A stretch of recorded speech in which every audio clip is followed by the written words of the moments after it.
Students, Srinivas IAS ಅಕಾಡೆಮಿಗೆ ನಿಮ್ಮೆಲ್ಲರಿಗೂ ಸ್ವಾಗತ. ಇವತ್ತು ನಾವು ಕರೆಂಟ್ ಅಫೇರ್ಸ್ನ ಮುಂದುವರಿಸ್ತಾ ಇದ್ದೀವಿ. I welcome you all to current affair lectures by Srinivas IAS Academy. Today we will continue with the current affair lectures.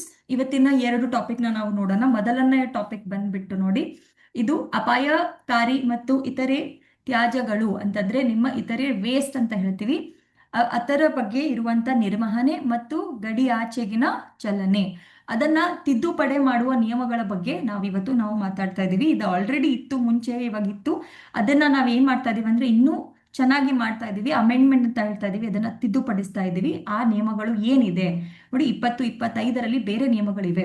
ಇದು ಬಂದಿರೋದು, ನೋಟಿಫಿಕೇಶನ್ ಬಂದಿರೋದು ಯಾವಾಗಪ್ಪ ಅಂತಂದ್ರೆ ಇದು ಬಂದಿರೋದು ನಮಗೆ ಜುಲೈ 2025 1ನೇ ತಾರೀಕು. ಹಾಗಾಗಿ ಇದು ಇಂಪಾರ್ಟೆಂಟ್ ಆಗುತ್ತೆ. ಮತ್ತೆ ಯಾವಾಗಿಂದ ಇದು ಜಾರಿಗೊಳ್ಳುತ್ತೆ ನೋಡಿ, ಇವಾಗ ಜಾರಿಗೊಳ್ಳೋದಿಲ್ಲ, ಇದು ಇವಾಗ ಬಂದಿದೆ. ಆದ್ರೆ ಇದರಲ್ಲಿ ಅವರು ಎಲ್ಲ ಕೂತ್ಕೊಂಡು ಡಿಸ್ಕಸ್ ಮಾಡಿ ಏನ್ ಮಾಡ್ತಾರೆ ಅಂತಂದ್ರೆ ಇದನ್ನ ಅವರು ಜಾರಿ ಯಾವಾಗ ಆಗುವುದಪ್ಪ ಅಂದ್ರೆ ಇದು ಏಪ್ರಿಲ್ 1 2026ರಲ್ಲಿ ಇದು ಜಾರಿಗೊಳ್ಳುತ್ತೆ. ಇದನ್ನ ನೀವು ನೋಡ್ಬೇಕಾಗಿರೋದು ಏನಪ್ಪಾ ಅಂತಂದ್ರೆ ಇದನ್ನ ನೀಡಿರೋರು ಯಾರು, ಇದರ ಉದ್ದೇಶ ಏನು ಅಂತ ಇದೆಲ್ಲವನ್ನ ಕೂಡ ನಾವ್ ಏನ್ ಮಾಡ್ಬೇಕಾಗತ್ತೆ, ನೋಡ್ಬೇಕಾಗುತ್ತೆ. ಪರಿಸರ ರಕ್ಷಣೆ ಕಾಯ್ದೆ, ಓಕೆ, ಇದಕ್ಕೆ ನಾವೇನಂತ ಹೇಳ್ತೀವಿ, ಎನ್ವೈರನ್ಮೆಂಟ್ ಪ್ರೊಟೆಕ್ಷನ್ ಆಕ್ಟ್ ಅಂತ ಹೇಳ್ತೀವಿ ಇಂಗ್ಲಿಷ್ ಅಲ್ಲಿ. ನಾವು ಕನ್ನಡದಲ್ಲಿ ಏನಂತ ಹೇಳ್ತೀವಿ, ಪರಿಸರ ರಕ್ಷಣೆ ಕಾಯ್ದೆ 1966ರ ಅಡಿಯಲ್ಲಿ ministry of environment, forest and climate change ಅಂತ ಹೇಳ್ತೀವಿ, MOEFCC. ಈ ಒಂದು ಮಿನಿಸ್ಟ್ರಿ ಅವರು ಏನ್ ಮಾಡಿದಾರಪ್ಪ ಅಂತಂದ್ರೆ ಒಂದು ನಮ್ಮ ಪರಿಸರ ರಕ್ಷಣೆ ಕಾಯ್ದೆ ಅಂತ ಮಾಡಿದ್ದಾರೆ 1986ರಲ್ಲಿ. ಆ ಒಂದು ಏನಾಗಿದೆ ಅಂತಂದ್ರೆ ಅವರು ಈ ಒಂದು ನೋಟಿಫಿಕೇಶನ್ ಏನ್ ಮಾಡಿದ್ದಾರೆ, ಅದನ್ನ ಬಿಟ್ಟಿದ್ದಾರೆ ಅಂತ ನಾವಿಲ್ಲಿ ಹೇಳ್ಬಹುದು. ಓಕೆ, ಇದರ ಉದ್ದೇಶ ಏನಾಗಿದೆ ಅದನ್ನ ನೋಡೋಣ. ನೋಡಿ, ಇದು ತುಂಬಾ ಇಂಪಾರ್ಟೆಂಟ್ ಆಗುತ್ತೆ. To regulate non ferrous waste material ಅಂತಂದ್ರೆ ಅಲ್ಯೂಮಿನಿಯಂ, ತಾಮ್ರ, ಓಕೆ, ಅಂದ್ರೆ ಕಾಪರ್ ಅಂತ ಹೇಳ್ತೀವಿ,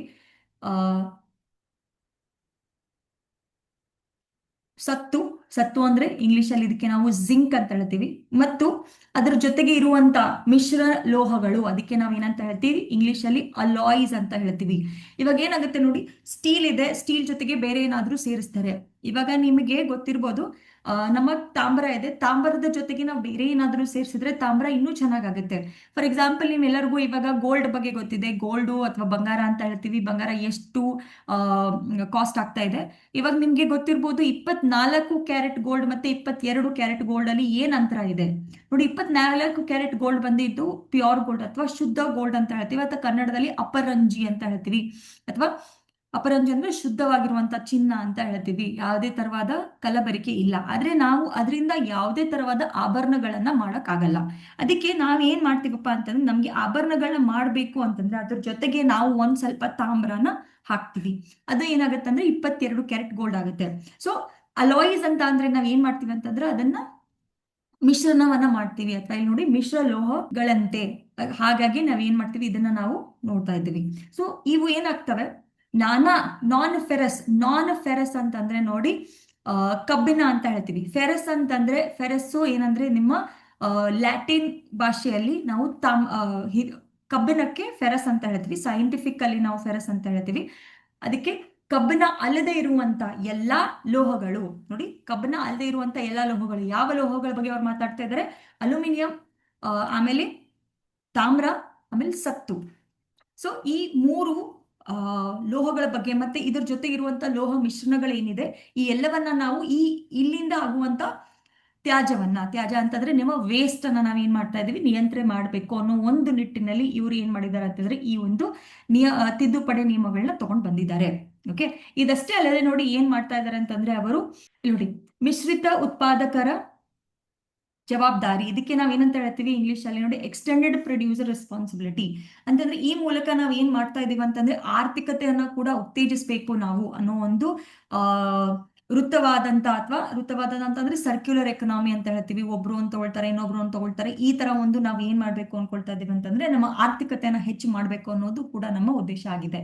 ಇದಷ್ಟೇ ಅಲ್ಲದೆ ನಾವ್ ಏನ್ ಮಾಡ್ಬೇಕು ಅಂತ ಇದೀವಿ ಅಂತಂದ್ರೆ ತುಂಬಾ ಏನು ನಾವು ವೇಸ್ಟ್ ಅನ್ನ ಮಾಡ್ತಾ ಇದೀವಿ. ಗಡಿಯಿಂದ ನಾವು ಒಂದು ಗಡಿಯಿಂದ ಇನ್ನೊಂದು ಗಡಿಗೆ ನಾವು ಏನ್ ಮಾಡ್ತಾ ಇದೀವಿ, ಈ ಒಂದು ತ್ಯಾಜ್ಯಗಳನ್ನ ಕಳಿಸ್ತಾ ಇದೀವಿ.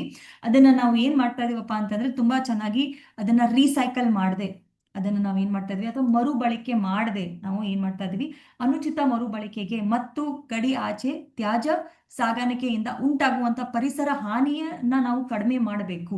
ಇವಾಗ ಏನಾಗುತ್ತೆ ಅಂತಂದ್ರೆ ನೋಡಿ, ತುಂಬಾ ಜನ ಏನ್ ಮಾಡಲ್ಲ ಅಂತಂದ್ರೆ ಅದನ್ನ ಮರುಬಳಕೆ ಮಾಡೋದಿಲ್ಲ, ಡೈರೆಕ್ಟ್ ಆಗಿ ಏನ್ ಮಾಡ್ತಾರೆ, ಬೇರೆ ದೇಶಗಳಿಗೆ ಕಳಿಸ್ಬಿಡ್ತಾರೆ. ಆ ತರ ಮಾಡೋದ್ರಿಂದ ಏನಾಗುತ್ತೆ, ಪರಿಸರಕ್ಕೆ ತುಂಬಾ ಹಾನಿ ಆಗುತ್ತೆ.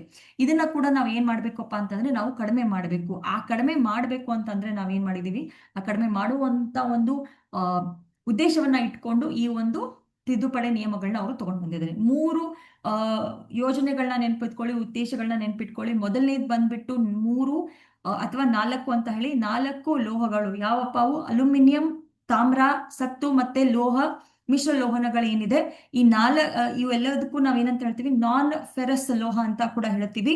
ಇಲ್ಲಿಂದ ಉತ್ಪಾದನೆ ಆಗುವಂತ ತ್ಯಾಜ್ಯವನ್ನ ನಾವ್ ಏನ್ ಮಾಡ್ತಾ ಇದ್ವಿ ಅಂತಂದ್ರೆ ನಿಯಂತ್ರಣೆ ಮಾಡಬೇಕು. ಅದನ್ನ ನಾವು ಚೆನ್ನಾಗಿ ಬಳಸ್ಕೋಬೇಕು. ಅದನ್ನ ನಾವು ಏನ್ ಮಾಡ್ಬೇಕಪ್ಪ ಅಂತಂದ್ರೆ ಅದನ್ನ ಮರುಬಳಕೆ ಮಾಡಬೇಕು ಕರೆಕ್ಟ್ ಆಗಿ, ಅನುಚಿತವಾಗಲ್ಲ, ಕರೆಕ್ಟ್ ಆಗಿ ಅಥವಾ ಉಚಿತವಾದಂತ ಒಂದು, ಅಥವಾ ನಾವೇನಂತ ಹೇಳ್ಬೋದು, ಚೆನ್ನಾಗಿರುವಂತ ಒಂದು ಮರುಬಳಕೆಯನ್ನ ನಾವು ಮಾಡಿ ಅನಂತರ ನಾವು ಗಡಿಯಿಂದ ಅದನ್ನ ಸಾಗಾಣಿಕೆ ಮಾಡಬೇಕು. ಅದರ ಜೊತೆಗೆ ನಾವ್ ಏನ್ ಮಾಡ್ತಾ ಇದೀವಿ ಅಂತಂದ್ರೆ ನಮ್ಮ ಆರ್ಥಿಕತೆಯನ್ನ ಕೂಡ ನಾವು ಉತ್ತೇಜಿಸಬೇಕು ಅನ್ನೋ ಒಂದು ನಿಟ್ಟಿನಲ್ಲಿ ಇವರು ಈ ಒಂದು ತಿದ್ದುಪಡಿ ನಿಯಮಗಳನ್ನ ತಗೊಂಡು ಬಂದಿದ್ದಾರೆ. So what we want to do here is we want to, this is regarding the hazardous and the other waste management and transboundary movement amendment rules. This was already introduced to us under the Environment Protection Act in 1986 under the Ministry of Environment, Forest and Climate Change. But now they have made some kind of amendments to it, and this was released on July 1st, 2025, and now it will be on effect from 1st April 2026. They want to obviously regulate all the non-ferrous metal waste like aluminum, copper, zinc, alloy, promote circular economy, and also make sure that we reduce environmental damage that is caused because of not having a proper recycling and transboundary waste management. ನೋಡಿ, ಇಲ್ಲಿರುವಂತ ಕೆಲವೊಂದು ನಾವೇನಂತ ಹೇಳ್ತೀವಿ, ಪ್ರಮುಖ ನಿಬಂಧಗಳು ಅಂತ ಹೇಳ್ತೀವಿ, ಅಥವಾ ಪ್ರಮುಖ points ಅಂತ ಏನಂತ ಹೇಳ್ತೀವಿ. ನೋಡಿ, ಇಲ್ಲಿ ನಾವ್ ಏನ್ ಮಾಡ್ಬೇಕು ಅಂತ ಇದೀವಿ ಅಂದ್ರೆ, ನಾನ್ ಫೆರಸ್ ಲೋಹಗಳಿಗೆ ಮಿಶ್ರಿತ ಉತ್ಪಾದಕ ಜವಾಬ್ದಾರಿ ನಾವು ಏನಂತ ಹೇಳ್ತೇವೆ, ಇದು ಎಕ್ಸ್ಟೆಂಡ್ ವಿಸ್ತೃತ ಉತ್ಪಾದಕರ ಜವಾಬ್ದಾರಿ. ವಿಸ್ತೃತ ಅಂತಂದ್ರೆ ನಾವು ಎಕ್ಸ್ಟೆಂಡ್ ಮಾಡ್ತಾ ಇದೀವಿ, ಅವರಿಗೆ ಒಂದ್ ಸ್ವಲ್ಪ ನಾವು ಜವಾಬ್ದಾರಿಯನ್ನ ಕೂಡ ಕೊಡ್ತಾ ಇದೀವಿ. ನಾನ್ ಫೆರಸ್ ಮೆಟಲ್ಸ್ ಅಂತಂದ್ರೆ, ನಾನ್ ಫೆರಸ್ ನಾನು ಹೇಳಿದ್ದೀನಿ, ಫೆರಸ್ ಅಂತಂದ್ರೆ ಇಲ್ಲಿ ಬರೋದು ನಿಮ್ದು ಕಬ್ಬಿಣ ಅಲ್ಲದೆ ಇರುವಂತ ಲೋಹಗಳು ಯಾವಿದಾವೆ ಅದಕ್ಕೆ ನಾವ್ ಏನಂತ ಮಾಡ್ತಾ ಇದೀವಿ, ಓಕೆ, ನಾವು ಚಾಪ್ಟರ್ ಅಧ್ಯಾಯ 8 ಅಂತ ನಾವು ಏನ್ ಮಾಡ್ತಾ ಇದೀವಿ, ಹೊಸ ಅಧ್ಯಾಯವನ್ನ ನಾವು ತಗೊಂಡ್ ಬರ್ತಾ ಇದ್ದೀವಿ. ಓಕೆ, ಇಲ್ಲಿರುವಂತ ಸ್ಕ್ರಾಪ್ಗಳು ಏನಿದೆ ಅಂತಂದ್ರೆ, ನಿಮ್ಮ ಕಬ್ಬಿಣ ಅಲ್ಲದೆ ಇರುವಂತ ಲೋಹಗಳು ಯಾವಿದೆ ಆ ಸ್ಕ್ರಾಪ್ ನ ನಾವ್ ಏನ್ ಮಾಡ್ತಾ ಇದೀವಿ ಅಂತಂದ್ರೆ, ಇಲ್ಲಿ ಕೊಡ್ತಾ ಇರುವಂತ ಜವಾಬ್ದಾರಿ ಅವ್ರಿಗೆ ಈ EPR ಅವ್ರು ಏನ್ ಮಾಡ್ತಾರೆ ಅಂತಂದ್ರೆ, ಅವ್ರಿಗೆ ಕಡ್ಡಾಯಗೊಳಿಸ್ತಾ ಇದೀವಿ. 2016ರ ನಿಯಮಗಳ ಗಳಿಗೆ ಹೊಸ ಅಧ್ಯಾಯವೊಂದನ್ನ ನಾವು ಏನ್ ಮಾಡ್ತಾ ಇದೀವಿ, ಆಡ್ ಮಾಡ್ತಾ ಇದೀವಿ. ನೋಡಿ, new chapter 8 has been added to the rules ಅಂತಂದ್ರೆ, ನೋಡಿ, ಮೊದಲೇ ಒಂದು ನಿಯಮಗಳಿದೆ. ಆ ನಿಯಮಗಳು ಯಾವ ವರ್ಷದಲ್ಲಿ ಬಂದಿತ್ತಪ್ಪ ಅಂತಂದ್ರೆ 2016ರಲ್ಲಿ ಆಲ್ರೆಡಿ ಒಂದು ನಿಯಮಗಳಿದೆ. ಆ ನಿಯಮಗಳಲ್ಲೇ ನಾವು ಇನ್ನೊಂದು ಹೊಸ ನಿಯಮವನ್ನ ಅಥವಾ ಹೊಸ ಅಧ್ಯಾಯವನ್ನ ಆಡ್ ಮಾಡ್ತಾ ಇದೀವಿ. ಈ ಹೊಸ ಅಧ್ಯಾಯದಲ್ಲಿ ನಾವು ಯಾವ ವೇಸ್ಟ್ ಬಗ್ಗೆ ಮಾತಾಡ್ತಾ ಇದೀವಪ್ಪ ಅಂತಂದ್ರೆ, ನಾವು ನಾನ್ ಫೆರಸ್ ಅಂತಂದ್ರೆ ಕಬ್ಬಿಣ ಅಲ್ಲದೆ ಇರುವಂತ ಲೋಹದ ಬಗ್ಗೆ ನಾವಿಲ್ಲಿ ಮಾತಾಡ್ತಾ ಇದೀವಿ. ನಾನು 3-4 ಲೋಹಗಳು ಯಾವ ಅಂತ ನಾನು ಆಲ್ರೆಡಿ ಹೇಳಿದ್ದೇನೆ. ಓಕೆ, ಇದಷ್ಟೇ ಅಲ್ಲ, ಕೇಂದ್ರೀಕೃತ ಆನ್ಲೈನ್ ಪೋರ್ಟಲ್ ಕೂಡ ಮಾಡ್ತಾ ಇದೀವಿ. ಅಂತಂದ್ರೆ ನಾವು ಏನ್ ಮಾಡ್ತಾ ಇದೀವಿ, ಒಂದು ಆನ್ಲೈನ್ ಪೋರ್ಟಲ್ ಮಾಡ್ತಾ ಇದೀವಿ. ಇದಕ್ಕೆ ನೋಡಿ, ಕೇಂದ್ರ ಮಾಲಿನ್ಯ ನಿಯಂತ್ರಣ ಮಂಡಳಿ ಅಂತ ಇದೆ, ನಿಮ್ಮೆಲ್ಲರಿಗೂ ಗೊತ್ತಿರಬಹುದು. ಇದು ಸೆಂಟ್ರಲ್ ಪೊಲ್ಯೂಷನ್ ಕಂಟ್ರೋಲ್ ಬೋರ್ಡ್ ಅಂತ ಕೂಡ ಹೇಳ್ತೀವಿ ನಾವು ಇಂಗ್ಲಿಷ್ ಅಲ್ಲಿ. ಕೇಂದ್ರ ಮಾಲಿನ್ಯ ನಿಯಂತ್ರಣ ಮಂಡಳಿ ಇದೆ. ಇದನ್ನ ಕೂಡ ನಾವ್ ಏನ್ ಮಾಡ್ತಾ ಇದೀವಿ, ವಿಲ್ ಮ್ಯಾನೇಜ್ ದ EPR. ಇವ್ರು ಕೂಡ ಏನ್ ಮಾಡ್ತಾರೆ, ಈ EPR ಏನಿದೆ ಅಂತಂದ್ರೆ ವಿಸ್ತೃತ ಉತ್ಪಾದಕರ ಜವಾಬ್ದಾರಿನೇ. ಇದನ್ನು ಕೂಡ ಅವರು ಏನ್ ಮಾಡ್ತಾರೆ, ಪೋರ್ಟಲ್ ಮೂಲಕ ಅವರು ನಿರ್ವಹಿಸುತ್ತಾರೆ ಅಥವಾ ಅವರು ನೋಡ್ಕೊಳ್ತಾರೆ ಅಂತ ಹೇಳ್ಬಹುದು ನಾವಿಲ್ಲಿ. ಓಕೆ, ಅದಷ್ಟೇ ಅಲ್ಲದೆ ನೋಡಿ, ಕಡ್ಡಾಯವಾಗಿ ನಾವ್ ಏನ್ ಮಾಡ್ತಾ ಇದೀವಿ, ನೋಂದಣಿ. ಈ ಒಂದು ಪೋರ್ಟಲ್ ಅಲ್ಲಿ ಎಲ್ಲರೂ ನೋಂದಣಿಯನ್ನ ಮಾಡ್ಕೋಬೇಕು. ಅಂತಂದ್ರೆ ನಾನೇನಾದ್ರೂ ಒಂದು ನಂದೇನಾದ್ರೂ ಒಂದು ಫ್ಯಾಕ್ಟರಿ ಇದೆ, ಫೌಂಡ್ರಿ ಇದೆ, ನಾನು ಅಲ್ಲಿ ಲೋಹಗಳಾಯ್ತು ಈ ಇಂಥವೆಲ್ಲ ಕೆಲಸಗಳನ್ನ ಮಾಡ್ತಾ ಇದ್ರೆ ನಾನೇನ್ ಮಾಡ್ಬೇಕು, ನೋಂದಣಿಯನ್ನ ಮಾಡ್ಬೇಕಾಗುತ್ತೆ. ಈ ಕೇಂದ್ರೀಕೃತ ಆನ್ಲೈನ್ ಪೋರ್ಟಲ್ ಅಲ್ಲಿ ನಾನೇನ್ ಮಾಡ್ಬೇಕು, ನನ್ನನ್ನ ನಾನು ನೋಂದಿಸ್ಕೊಳ್ಬೇಕು. ಆಲ್ ಎಂಟ್ರೀಸ್ ಇನ್ವಾಲ್ವಿಂಗ್ ಅಂತಂದ್ರೆ ನೋಡಿ, ಎಲ್ಲಾ ಉತ್ಪಾದಕರು, ಓಕೆ, ತಯಾರಕರು, ಸಂಗ್ರಹಕರು, ಯಾರ್ಯಾರು ಹೋಗಿ ನೋಂದಣಿಯನ್ನ ಮಾಡ್ಬೇಕು. ನೋಡಿ, ಉತ್ಪಾದಕರಾಯ್ತು, ತಯಾರಕರಾಯ್ತು, ಸಂಗ್ರಹರಾಯ್ತು, ಎಂಟರ್ಪ್ರೈಸ್ಗಳಾಯ್ತು, ನವೀಕರಣಗಳಾಯ್ತು, ಮತ್ತೆ ಮರುಬಳಕೆಗಾರರಾಯ್ತು, ಈ ಎಲ್ಲರೂ ಏನ್ ಮಾಡ್ಬೇಕು, ಸೇರಿದಂತೆ ನಾನ್ ಫೆರಸ್ ಲೋಹದ ವಲಯದಲ್ಲಿರುವಂತ ತೊಡಗಿರುವಂತ ಎಲ್ಲಾ ಘಟಕಗಳು CPCBಗೆ ಅಂತಂದ್ರೆ ನಿಮ್ಮ ಕೇಂದ್ರ ಮಾಲಿನ್ಯ ನಿಯಂತ್ರಣ ಮಂಡಳಿಯಲ್ಲಿ ನೀವು ಏನ್ ಮಾಡಬೇಕು, ಆನ್ಲೈನ್ ಪೋರ್ಟಲ್ ನಲ್ಲಿ ನೋಂದಾಯಿಸ್ಕೊಳ್ಬೇಕು. ಅಂತಂದ್ರೆ ನೀವು ಏನೇ ಕೆಲಸಗಳನ್ನ ಮಾಡಿ, ನಾನ್ ಫೆರಸ್ ಅಂತಂದ್ರೆ ನೀವು ಕಬ್ಬನ ಇಲ್ಲದೆ ಇರುವಂತ ಬೇರೆ ಯಾವುದೇ ಲೋಹಗಳಲ್ಲಿ ಎಲ್ಲೇ ಕೆಲಸ ಮಾಡ್ಲಿ, ನೀವು ಏಜೆಂಟ್ಸ್ ಆಗಿದ್ದೀರಾ, ನೀವು ಕಲೆಕ್ಷನ್ ಏಜೆಂಟ್ ಆಗಿದ್ದೀರಾ, ಅಥವಾ ನೀವು ಏನಂತ ಹೇಳ್ತೀರಾ ಸಂಗ್ರಹಕಾರರು ಆಗಿದ್ದೀರಾ, ಈ ಏನೇ ಆಗಿದ್ರು ನೀವೇನ್ ಮಾಡ್ಬೇಕಾಗತ್ತಂದ್ರೆ ಈ ಒಂದು ಆನ್ಲೈನ್ ಪೋರ್ಟಲ್ ಅಲ್ಲಿ ನಿಮ್ಮನ್ನ ನೋಂದಣಿ ಮಾಡ್ಕೋಬೇಕಾಗತ್ತೆ. So what are the key provisions that you have to do here is extend power producer responsibilities for non-ferrous. We are going to give some more responsibilities for the non-ferrous metals. So there'll be a new chapter that is already going to be added to the existing rules that are there in 2016 to mandate them for the non-ferrous metal scrap. Centralizing online portal. So what we're doing is we are going to make sure that this portal is becoming very strong. Okay, there is a centralized online portal and this will be managed by the Central Pollution Control Board. Okay, we will manage EPR system through the online portal itself. And what you have to understand here is with respect to whatever you're going to do, for example, if it is like, whatever you're doing, all the entries involving in the non-ferrous metal include the producers, manufacturers, collection agents. You have to get registered with this particular portal. Okay. Now, so there are some obligations for the producers. ಇವಾಗ ನೋಡಿ ಕೆಲವೊಂದು ಏನಿದೆ ಅಂತಂದ್ರೆ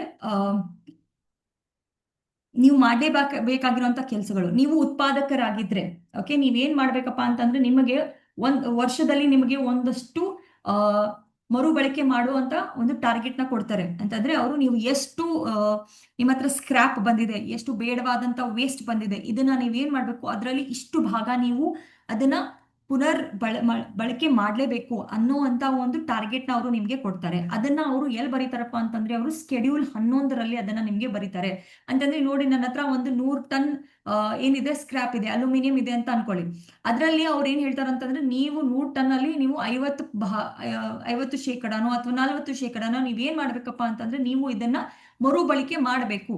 ನಾನು ಇದನ್ನ ಬರೀ ಉದಾಹರಣೆಗೆ ಹೇಳ್ತಾ ಇದ್ದೀನಿ, ನೀವು ಇದ್ರಲ್ಲಿ ಬರ್ದಿಲ್ಲ ಎಷ್ಟು ಅಂತ ನಾನು ಹೇಳ್ತಾ ಇದ್ದೀನಿ ಅಷ್ಟೇ. ಅಂತಂದ್ರೆ ಎಲ್ಲಾ ಉತ್ಪಾದಕರು ಏನ್ ಮಾಡ್ಬೇಕಂತಂದ್ರೆ ಒಂದು ಸಲ ಅಂತಂದ್ರೆ ವರ್ಷದಲ್ಲಿ ಒಂದು ಸಲ ಕೂತ್ಕೊಂಡು ಅವರು ಡಿಸೈಡ್ ಮಾಡ್ಬೇಕು. ಅಂತಂದ್ರೆ ಅವರು ನಿರ್ಧರಿಸಬೇಕು ನಾವು ಎಷ್ಟನ್ನ ನಾವು ಟಾರ್ಗೆಟ್ ಆಗಿ ಇಟ್ಕೊಳ್ತೀವಿ ಅಂತ. ಅವ್ರು ನಿರ್ಧರಿಸಿ ಆ ನಿರ್ಧಾರದ ಮೇಲೆ ಅವರು ಅಷ್ಟನ್ನ ಅವ್ರು ಏನ್ ಮಾಡ್ಬೇಕಂದ್ರೆ ಮರು ಬಳಕೆ ಮಾಡಬೇಕು.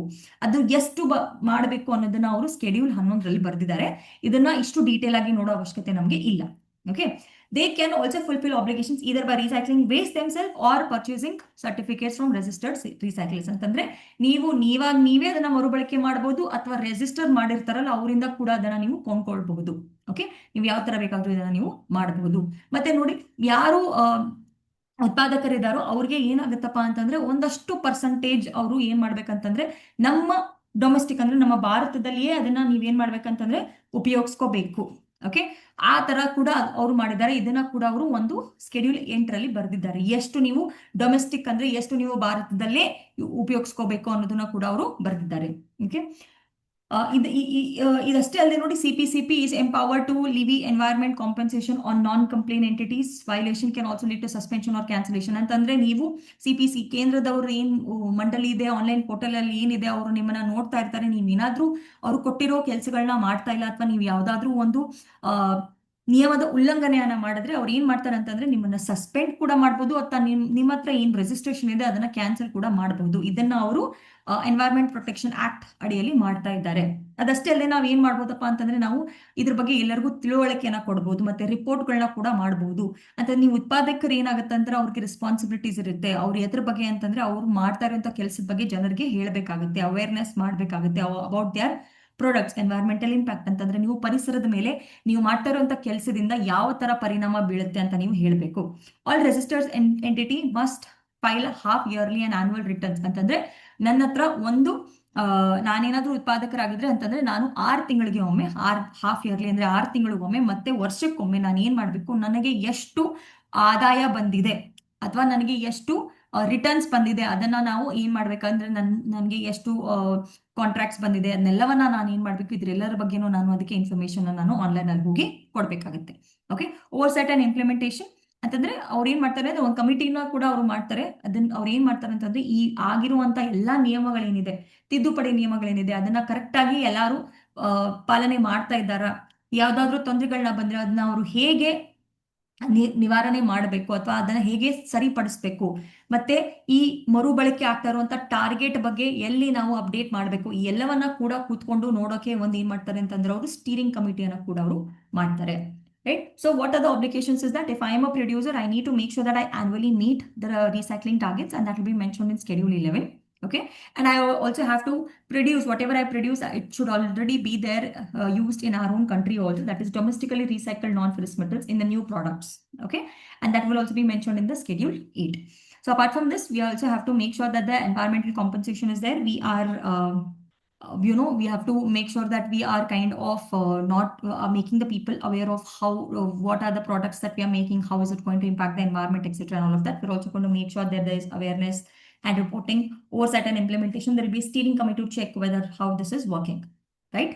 ಸೊ ಸಿಗ್ನಿಫಿಕೆನ್ಸ್ ನೋಡಿ, ಇದರಿಂದ ನಮಗೆ ಯಾವ ತರ ಒಳ್ಳೇದಾಗುತ್ತೆ ಅಂತ ನೋಡಿ. ಏನಾಗುತ್ತೆ, ವೈ ಇಟ್ಸ್ ದ ಮ್ಯಾಟರ್ ಅಂತಂದ್ರೆ, ನಾವು ಯಾಕೆ ಕಬ್ಬನ್ನ ಅಲ್ಲದೆ ಇರುವಂತ ಲೋಹಗಳ ಬಗ್ಗೆ ಮಾತಾಡ್ತಾ ಇದೀವಿ, ಯಾಕೆ ಅಂತಂದ್ರೆ ನೋಡಿ, ಇಂಡಿಯಾ ಅವರು ಏನ್ ಮಾಡ್ತಾರೆ ಅಂದ್ರೆ ಮೇಜರ್ ಇಂಪೋರ್ಟರ್ ಅಂತಂದ್ರೆ ಬೇರೆ ಬೇರೆ ದೇಶಗಳಿಂದ ತುಂಬಾ ಸ್ಕ್ರಾಪ್ ಲೋಹಗಳು ನಮ್ಮಲ್ಲಿ ಬರುತ್ತೆ. ಎಸ್ಪೆಷಲಿ ಯಾವಪ್ಪ ಅಂತಂದ್ರೆ ಅಲ್ಯೂಮಿನಿಯಂ ಮತ್ತೆ ತಾಮ್ರ. ಆ ಅಂತ ಅಲ್ಯೂಮಿನಿಯಂ ಲೋಹದ್ದು ಮತ್ತೆ ತಾಮ್ರದ ಲೋಹದ ಸ್ಕ್ರಾಪ್ ತುಂಬಾ ಬರುತ್ತೆ. ಅದಕ್ಕೆ ನಾವ್ ಏನ್ ಮಾಡ್ಬೇಕಪ್ಪ ಅಂತಂದ್ರೆ ಕರೆಕ್ಟ್ ಆಗಿ ಮರುಬಳಕೆ ಮಾಡ್ಲೇಬೇಕು. ಇಲ್ಲ ಅಂತಂದ್ರೆ ನಮ್ಮಲ್ಲಿ ಇರುವಂತ ಮಣ್ಣಾಯ್ತು, ನೀರಾಯ್ತು, ಇವೆಲ್ಲಾ ಪ್ರದೂಷಣೆಗೊಳ್ತವೆ. ಈ ಪ್ರದೂಷಣೆಯಿಂದ ನಮ್ಮ ನಮ್ಮ ನಮ್ಮ ದೇಶದಲ್ಲಿರುವಂತ ಜನರಿಗೆ ತುಂಬಾ ತೊಂದರೆ ಆಗುತ್ತೆ. ಇದಷ್ಟೇ ಅಲ್ಲದೆ ನೋಡಿ, ಮಾಲಿನ್ಯ ಆಗುತ್ತೆ, ವಾಯು ಮಾಲಿನ್ಯ ಅಂತ ಹೇಳ್ತೀವಿ, ಅದು ಕೂಡ ಆಗುತ್ತೆ. ಸೊ ಎಲ್ಲವೂ ಆಗ್ತಾ ಇರುತ್ತೆ. ಇದೇನಾಗುತ್ತೆ ಅಂತಂದ್ರೆ ನಮ್ಮಲ್ಲಿರುವಂತ ಲ್ಯಾಂಡ್ ಫೈಲಿಂಗ್ ಮತ್ತೆ ಎಕ್ಸ್ಪೋರ್ಟ್ ಏನಾಗುತ್ತೆ ಅದು ಕೂಡ ಕಡಿಮೆ ಆಗುತ್ತೆ. ನಮ್ಮಲ್ಲಿರುವಂತ ಒಂದು ಖನಿಜಗಳಿಗೆ ಡ್ರಾಪ್ ಆಗುತ್ತೆ, ಅಂದ್ರೆ ಅದರಲ್ಲಿರುವಂತ ವ್ಯಾಲ್ಯೂ ಕೂಡ ಕಡಿಮೆ ಆಗ್ತಾ ಹೋಗುತ್ತೆ. ಇದಕ್ಕೆ ನಾವೇನ್ ಮಾಡ್ತಾ ಇದೀವಿ ಅಂತಂದ್ರೆ ಮರುಬಳಕೆ ಆಗ್ತಾ ಇರುವಂತ ಸೆಕ್ಟರ್ನ ತುಂಬಾ ಮೇಲ್ ತಗೊಂಡೋದ್ರೆ ನಮಗೆ ಬೆಳವಣಿಗೆಗೆ ಒಂದು ದಾರಿ ಆಗುತ್ತೆ ಅಂತ ಇಲ್ಲಿ ಅವರು ಹೇಳ್ತಾ ಇದ್ದಾರೆ.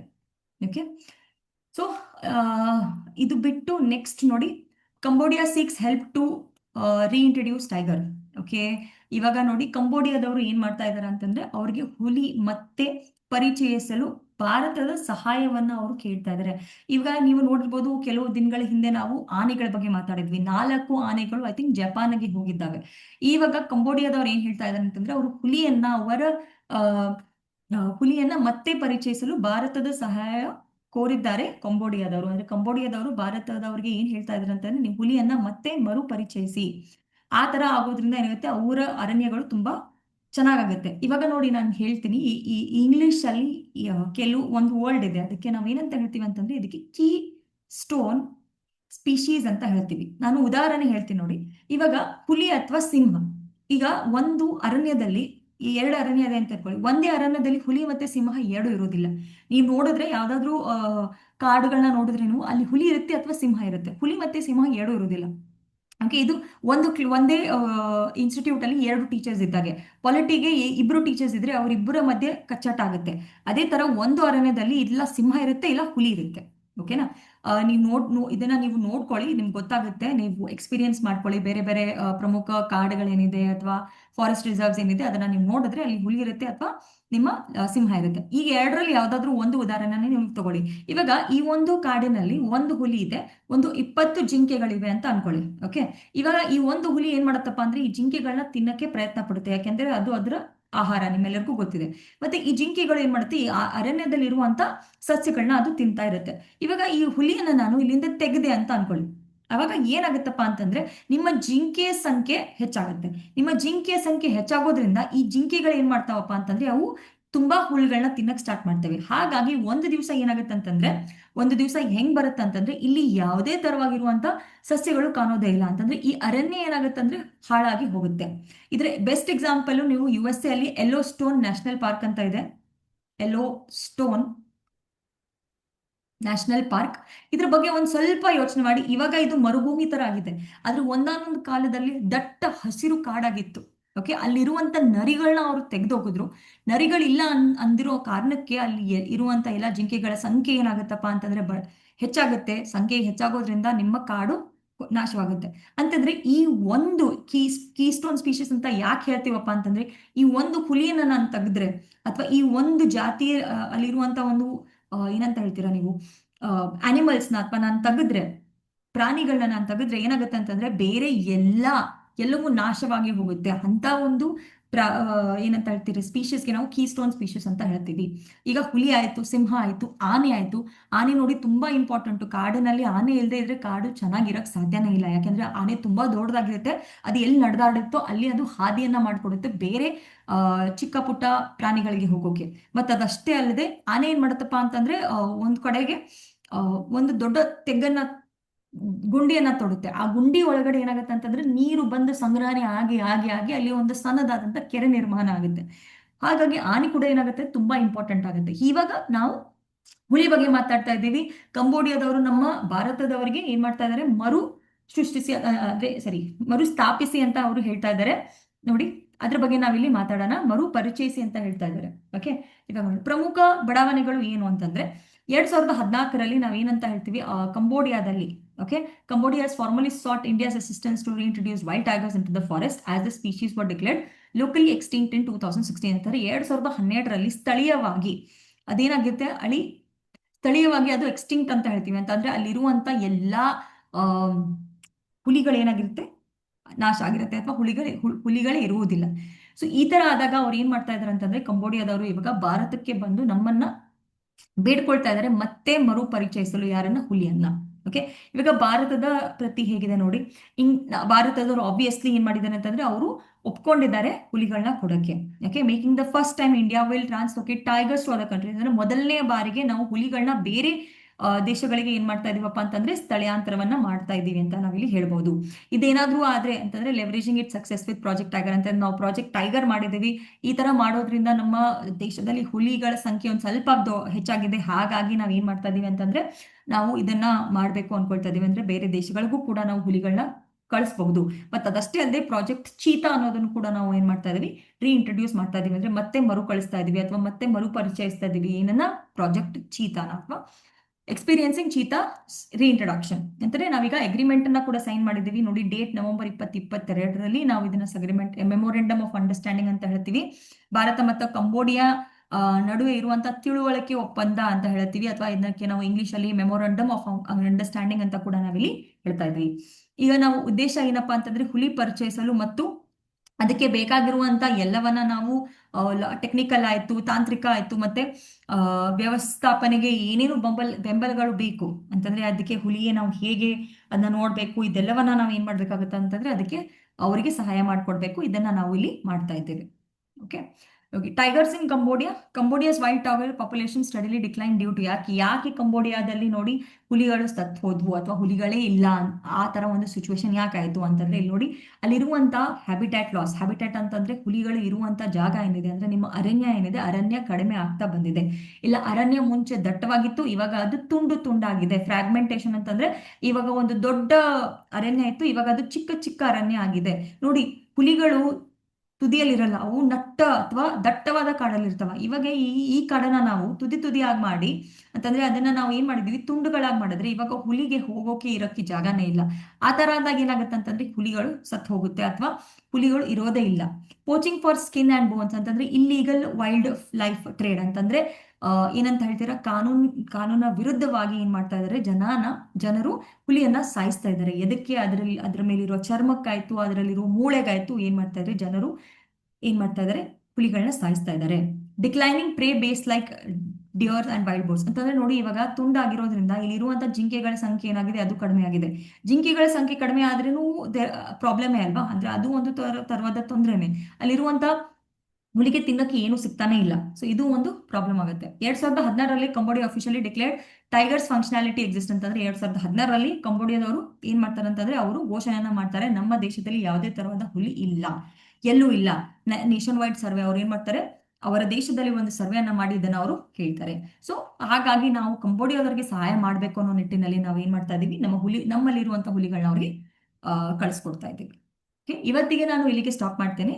I will stop it here. So this is very simple, that you have to understand that the number of tigers in Cambodia has got reduced and there is no any kind of tigers left. They are all extinct in wild. So hence India wants to introduce tigers to them. We are going to give them logical support. We are going to give them technical support, etc. There's a memorandum of understanding that has been sent. Okay.